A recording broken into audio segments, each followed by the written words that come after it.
اللهم أنت ربي لا إله إلا أنت خلقتني وأنا عبدك وأنا على عهدك ووعدك ما استطعت أعوذ بك من شر ما صنعت أبوء لك بنعمتك علي وأبوء بذنبي فاغفر لي. الرحمن الرحيم. أفمن يخلق كمن لا يخلق أفلا تذكرون وإن تعدوا نعمة الله لا تحصوها إن الله لغفور رحيم. والله يعلم ما تسرون وما تعلنون والذين يدعون من دون الله لا يخلقون شيئا وهم يخلقون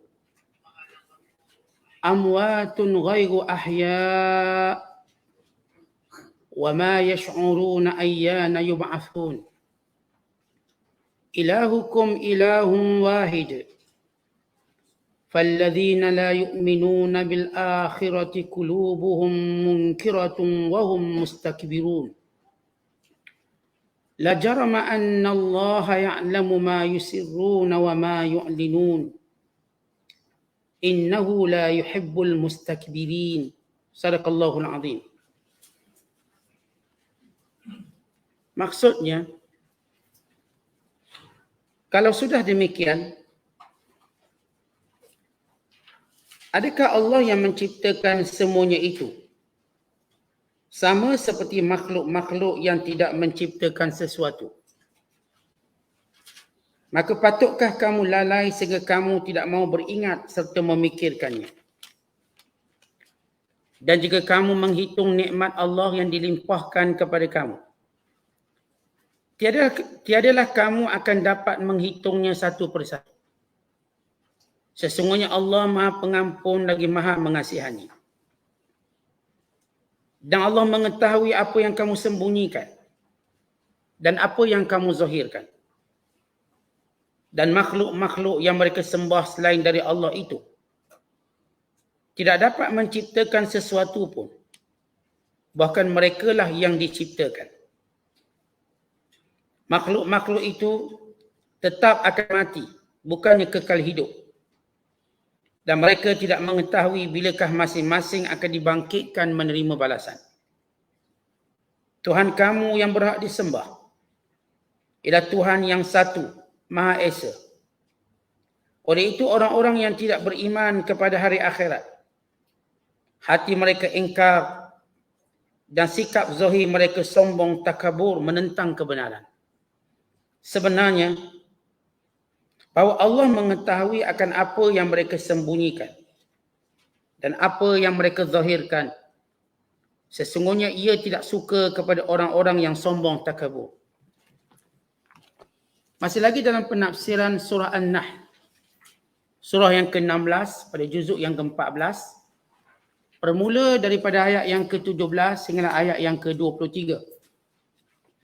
Ayat-ayat yang kita bacakan ini menceritakan tentang khawasul uluhiyah, al-khalqu wa ilmu sirri wal alan wal hayatul abadiyah. Maksudnya sifat khusus ketuhanan, iaitu menciptakan dan mengetahui yang rahsia, yang tersembunyi dan yang terang-terangan. Dan juga kehidupan yang abadi. Allah Ta'ala berfirman, afaman yakhluqu, apakah sama? Allah yang menciptakan, kaman la yakhluq, dengan setiap makhluk yang kamu sembah selain Allah. Sama ada kamu menyembah malaikat, sama ada kamu menyembah Nabi Isa, sama ada kamu menyembah berhala-berhala, patung-patung. Apakah sama? Afala tadhakkarun? Apakah kamu tidak dapat mengambil perbandingan, iktibar dan mengetahui kerosakan pemikiran tersebut? Sedangkan di antara kemuliaan akal itu mampu melihat perbandingan secara jelas.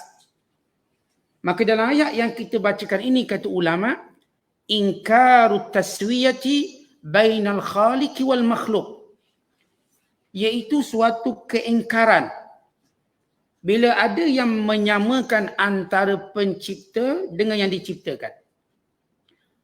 Kalau ayat-ayat yang sebelum ini kita baca, yang menceritakan tentang Allah yang berkuasa, yang menciptakan pelbagai nikmat untuk manusia, yang menciptakan segala manfaat dan segala kebaikan sebagai satu rahmat dan kasih sayang Allah pada hamba-hambanya, maka Allah menyatakan bahawa semua penciptaan itu menunjukkan khawas uluhiyah, sifat utama keesaan Allah yang tidak boleh dibandingkan dengan sekutu-sekutu, berhala-berhala dan sembahan yang lain.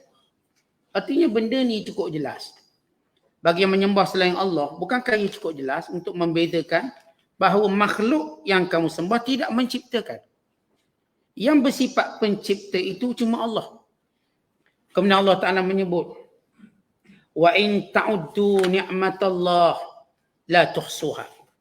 Sekiranya kamu membilang, menghitung, melihat segala nikmat-nikmat Allah, segala kebaikan-kebaikan Allah kepada kamu, nescaya kamu tidak dapat menghitungnya.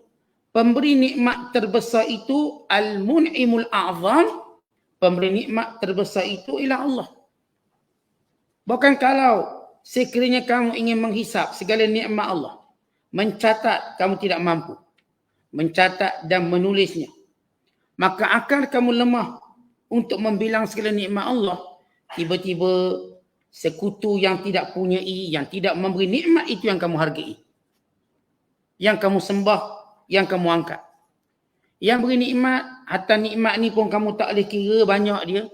Akal kamu pun tak mampu untuk menceritakan nikmat tersebut. Maka bagaimana yang tidak memberi nikmat, yakni berhala-berhala, juga yang menjadi pujaan kamu, sembahan kamu. Logik di mana? Kebaikannya kat mana? Apakah berhala-berhala ini punya kebaikan kepada kamu? Kalau kita kira secara logik, orang yang buat baik pada kita, yang sayang kat kita, yang beri macam-macam kat kita, sampai lidah ini dah penat untuk berterima kasih dari banyaknya, tiba-tiba kita hargai orang lain. Sama ada akal kita rosak, atau kita tidak mempunyai langsung deria, tidak langsung mempunyai sensitivity, dan tidak ada hasasiah, kepekaan tentang siapa yang beri nikmat, siapa yang memberi kebaikan. Kemudian Allah menyebut, innallaha laghafurur rahim. Sesungguhnya Allah itu pengampun dan penyayang. Maksudnya Allah ini, di sebalik kecuaian kamu mensyukuri nikmat Allah, di sebalik dosa-dosa yang kamu lakukan, dan di sebalik maksiat, bahkan kekufuran kamu, kesyirikan kamu kepada Allah, kalau sekiranya kamu bertaubat dan kembali pada Allah, kamu akan dapati Allah itu pengampun. Bukan sekadar Allah itu pengampun, Allah itu penyayang. Arti kasih sayang Allah Ta'ala kepada kamu menyebabkan walau bagaimanapun kesilapan, kesalahan kamu tidak akan diingati bila mana kamu mohon ampun. Sebab itu disebut dalam hadis, at-taibu minadz dzambi kama la dzambalahu. Seorang bila mana bertaubat kepada Allah, maka seperti tidak ada dosa. Dalam satu kisah, bila Amru bin Al-As radhiyallahu ta'ala anhu memeluk Islam, maka dia datang bertemu Rasulullah untuk berbaiat. Lalu dia kata, ya Rasulullah, aku ingin masuk Islam tapi dengan syarat. Syaratnya ialah dosaku diampunkan. Sebab dah bukan sekadar sekutukan Allah, merancang membunuh Rasulullah, bahkan membunuh orang Islam, penyebab kekalahan umat Islam dalam peperangan Uhud, dan lain-lain kejahatan yang tidak terkira, dengan permusuhan selama hampir lebih kurang 20 tahun. Daripada Rasulullah dibangkitkan sehingga tahun ke-7 Hijrah, tahun pemelukan Islam beliau. Maka dia kata, aku nak masuk Islam dengan syarat diampunkan dosaku. Maka Nabi SAW tersenyum. Lalu berkata, ama alimta, tidakkah kamu mengetahui annal Islam yajubu ma qablahu. Dek kamu masuk Islam, terhapus dosa kamu. Maka Allah ketika mana menyuruh manusia berfikir, apakah layak kamu mengkufuri Allah, menyengutukannya? Apakah layak kamu meninggalkan segala perintah-perintah Allah, sedangkan Allah yang membayar, yang memberi nikmat-nikmat itu pada kamu? Tapi dek kecuali yang kamu sekalipun Allah masih tawarkan keampunan. Dek kecuali yang kamu sekalipun lemah kamu untuk bersyukur dengan nikmat Allah. Hatta kalau kamu misalnya beriman sekalipun, kamu lemah untuk mensyukuri nikmat Allah. Apatah lagi kalau kufur. Nama Allah itu Maha Penyayang. Allah menerima kekurangan hamba-Nya. Sebab itu kata Rasulullah SAW, tidak ada seorang pun masuk syurga dengan amalannya. Tidak ada. Lalu para sahabat berkata, wala anta ya Rasulullah. Apakah Tuhan juga begitu? Nabi kata, ya. Melainkan rahmat Allah yang meliputiku. Dan kurniaan Allah Ta'ala kepadaku. Kenapa Rasulullah SAW kata begitu? Sebab amalan kita memang tak cukup. Tak cukup. Amalan kita tak cukup nak beli syurga atau melayakkan kita ke syurga. Sementara yang jenis taubat di akhir usia. Umur 50 baru taubat. Dan sebagainya. Kalau kira amalan tak cukup. Tapi rahmat Allah. Rahmat Allah datang dari sifat Allah yang rahim. Yang penyayang tadi. Kalau itu lihatlah kepada sifat penyayang Allah. Kerana tidak ada seorang pun yang boleh menjadikan manusia berputus asa dengan kasih sayang Allah. Pengampunan Allah. Tak ada. Bukan haram kita menjadikan orang lain putus asa dengan rahmat Allah. Umpama kita kata Tuhan tak ampunkan kamu. Umpama kita kata Tuhan tidak menerima keislaman kamu. Sebab kamu masih kafir ni jahat sangat. Bunuh orang Islam ramai. Tuhan tak terima keislaman kamu. Maka diharamkan ucapan demikian. Kerana ucapan ini memutushasakan. Bahkan Nabi SAW ditegur oleh Allah. Waktu Rasulullah menegur, sebahagian para sahabatnya ketawa. Tawa besar. Lalu kata Rasulullah, apakah kamu ketawa? Jangan kamu belum tahu bagaimana kedudukan dan nasib kamu di akhirat kelak. Lalu Jibril berkata pada Nabi SAW bahawa Allah berfirman, apakah kamu ingin menjadikan hamba-hambaku berputus asa? Biar mereka ketawa, ada hak ketawa mereka. Kerana bukanlah agama ini memberi maksud kita sentiasa berkeruk dari, nangis, tak boleh ketawa. Dek kerana fikir kubur, azab dan sebagainya. Tidak begitu. Keluasan rahmat Allah. Yang menjadikan kita boleh ketawa, boleh bersenang lenang, boleh kita bergaul senda dengan keluarga kita, dengan sahabat-sahabat kita. Tak ada masalah. Kita bercakap hal-hal duniawi dengan kawan-kawan kita, berusaha duniawi, Allah berikan kemudahan itu. Bukan maknanya kalau kita memang ikut agama, maka dahi kita berkeruk je. Muka serius, ketat. Seperti tak boleh senyum, seperti tak boleh ketawa. Kenapa saya cuma fikir kubur dan fikir azab Allah? Bukan begitu Islam. Sebab itu Nabi SAW ditegur, apakah kamu nak menjadikan hamba-hambaku berputus asa dengan rahmat aku? Dia rahmat Allah tadilah. Ada waktu saya katakan kita boleh bergaul senda, kita boleh ketawa, kita boleh berseronok dan sebagainya selagi mana tidak melanggar batasan syarak. Kemudian kata Allah Ta'ala, Wallahu ya'lamu ma tusirruna wa ma tu'linun. Dan dia Allah yang mengetahui apa sahaja yang kamu sembunyikan. Sama ada dalam hati kamu atau rahsia-rahsia kamu. Yang duduk dalam hati satu, yang kamu rahsia, yang duduk bisik-bisik dengan orang. Tuhan tahu. Dan sebagaimana Allah Ta'ala mengetahui yang nyata dan terang kamu. Artinya ilmu Allah Ta'ala tak ada beza. Mengetahui yang sembunyi dengan mengetahui yang nyata sama. Bukan maksud kalau yang sembunyi ni cuma tahu berapa persen, yang nyata ni yang banyak persen. Macam kita, pengetahuan kita, kita melihat dalam gelap dengan melihat dalam terang berbeza. Berbeza. Bila terang, kita nampak jelas. Bila gelap, nampak juga tak berapa jelas. Allah tidak. Gelap dan cerah tidak membezakan. Kita kalau benda rahsia cuma tahu sikit-sikit. Clue-clue dia. Benda yang memang tersebar viral itu tahu banyak. Allah tidak. Baik yang sembunyi atau yang terang, sama pengetahuan Allah. Tidak terkurang sedikit pun.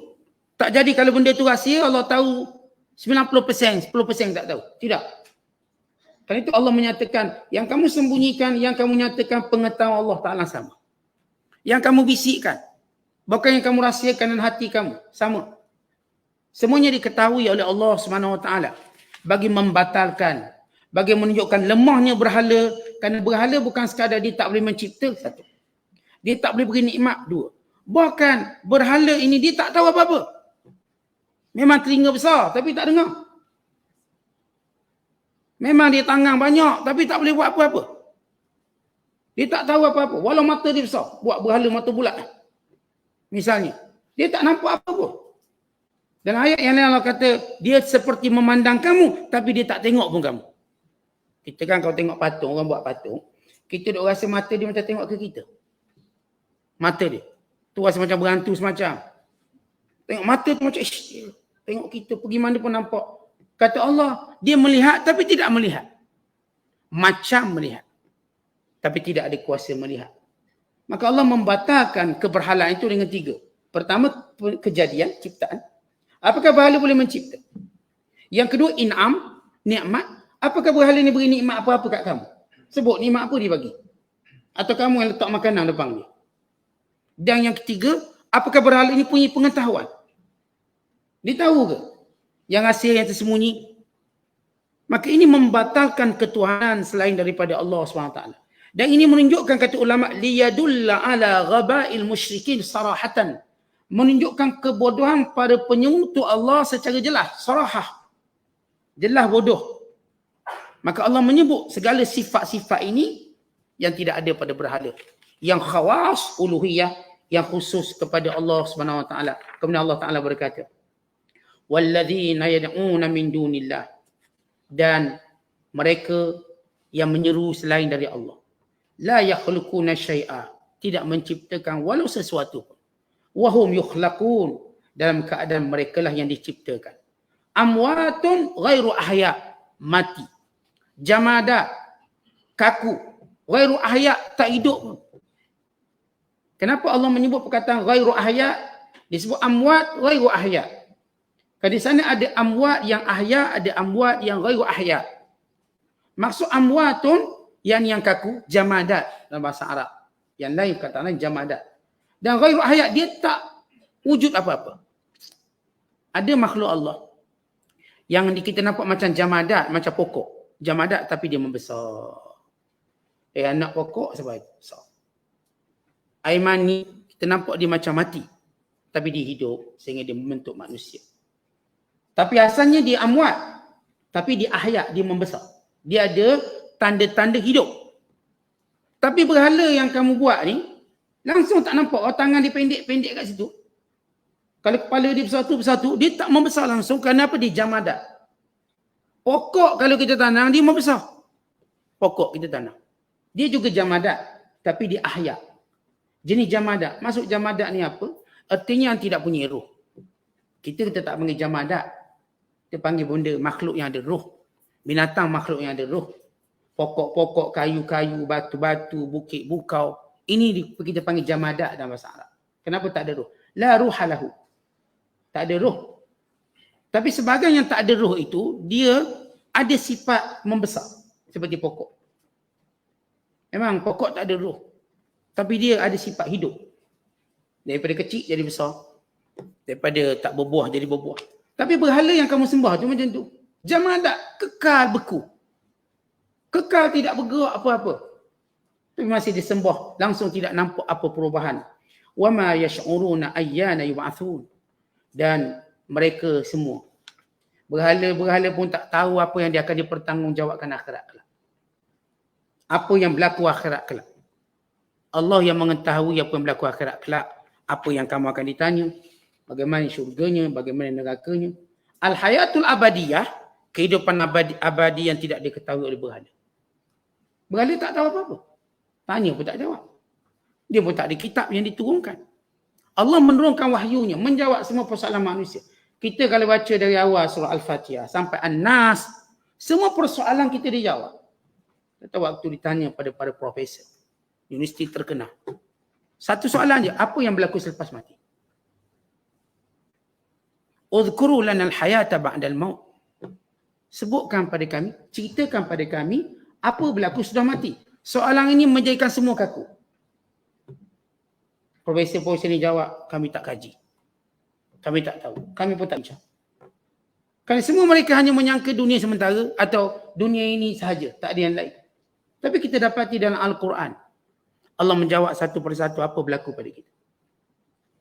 Baik syurga dan sifatnya, neraka dan sifatnya, keadaan manusia dibangkitkan, bertanggungjawab dan soalnya, tentang sirat dan perkara yang menyeramkan, yang menakut. Semua Allah Ta'ala sebut dalam Quran. Dia menjawab persoalan-persoalan manusia. Sebab tu manusia tak ada ilmu untuk cerita apa berlaku lepas mati. Kita tak tahu.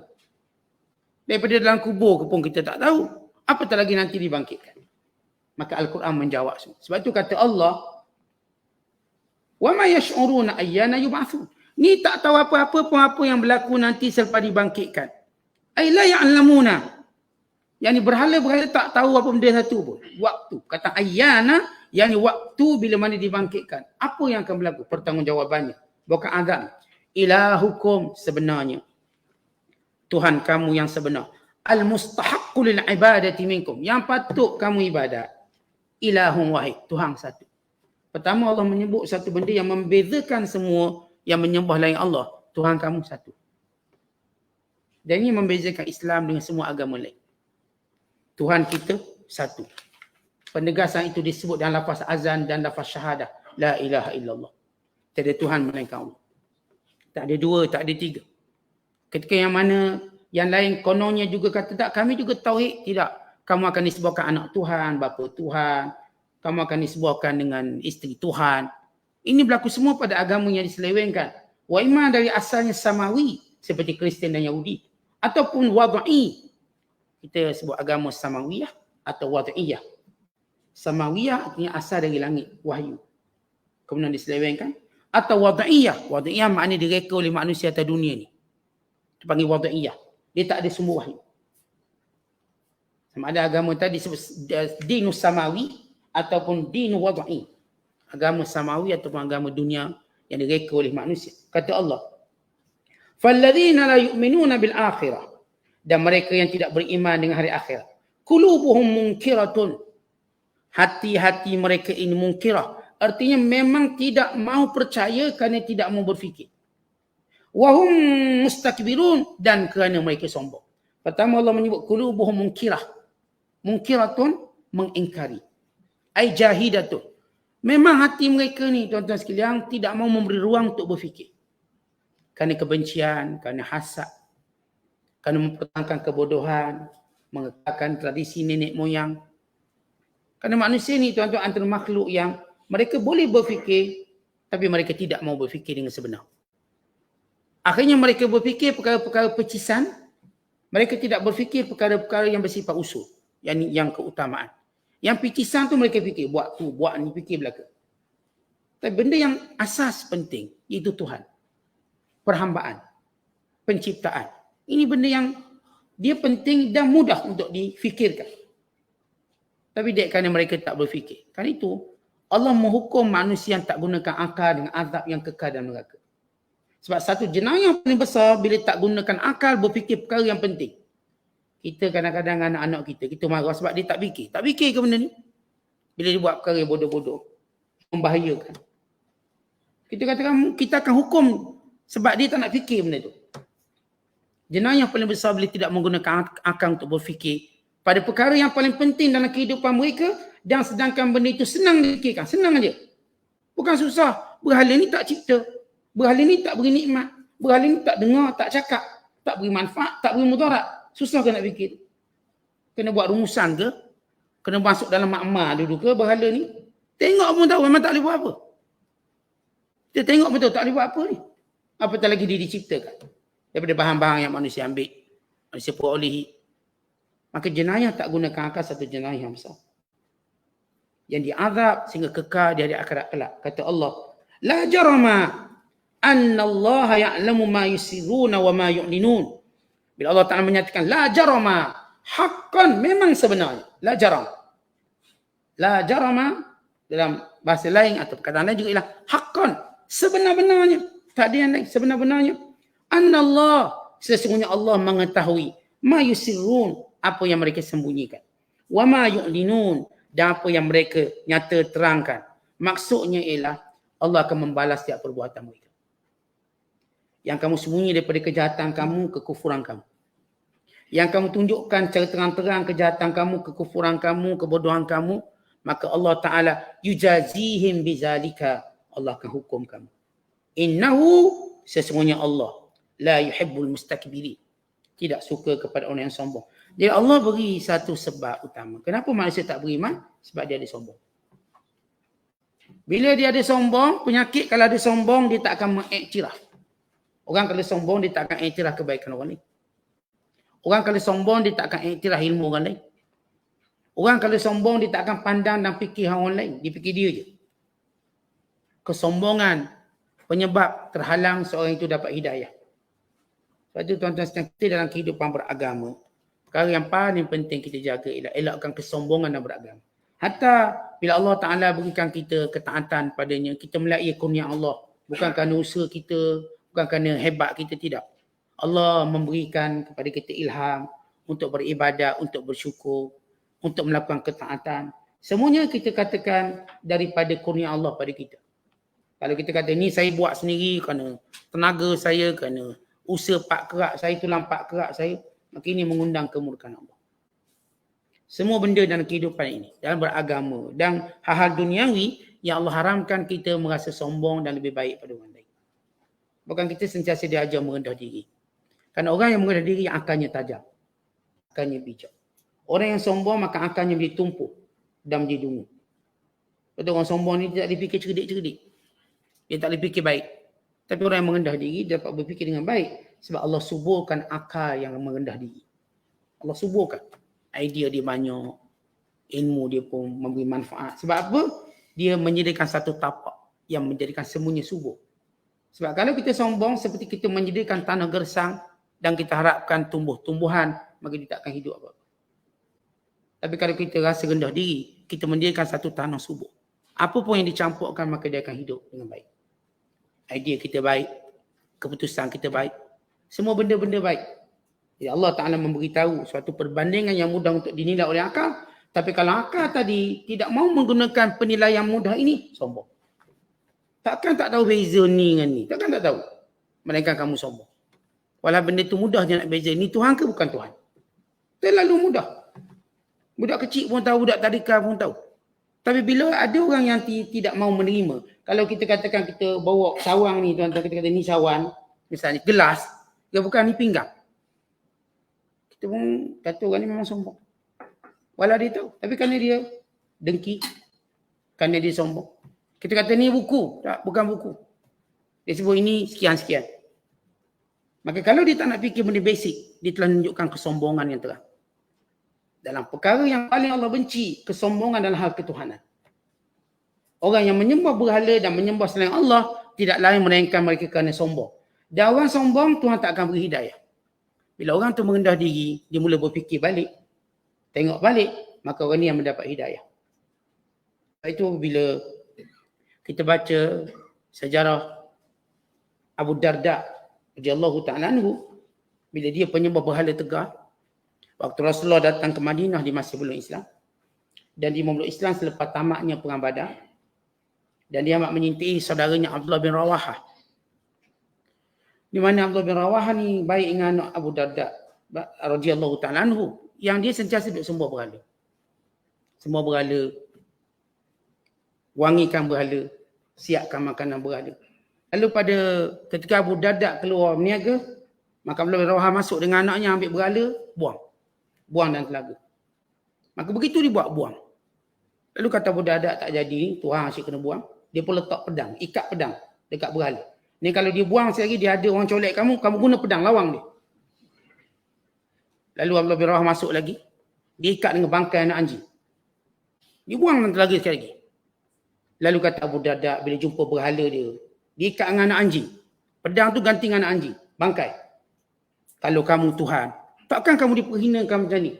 Dah lah kena buang dalam perigi buta, ikat pula dengan bangkai anak anjing. Mu bukan Tuhan ni. Dia mula berfikir. Maka dia datang menemui Nabi SAW. Dan wajahnya dah berubah. Dan bila Abdullah bin Rawahah tengok Abu Darda radhiyallahu ta'ala datang, dia pun menyorok belakang Rasulullah. Ya Rasulullah, habis dah aku. Sebab dia tahu dia buat salah, dia buang. Tapi dia tak rasalah bersalah dia buat benda untuk memberi hidayah. Maka datang jumpa Rasulullah dan menyebabkan dia memeluk Islam. Sebab tamaknya peperangan Badar. Sebab dia mula berfikir, kalau betul patung ni Tuhan, takkan kena ikat dengan anjing. Lepas tu kumpulan dan telaga pula tu, tak boleh pertahan diri sendiri. Dah bagi pedang pun tak nak guna juga. Jadi, kebodohan mana yang dia nak redha untuk dirinya? Untuk ditelan kebodohan tersebut. Sebab itu saya katakan bila orang yang tidak mau menerima kebenaran yang mudah ini, kita namakan sombong. Kalau saya katakan saya tunjuk gelas ni, ada air, saya tengok ada air, kita buka, berani dalam tu. Saya nak rawat macam mana penyakit sombong ni. Dia bodoh tak apa, sombong masalah.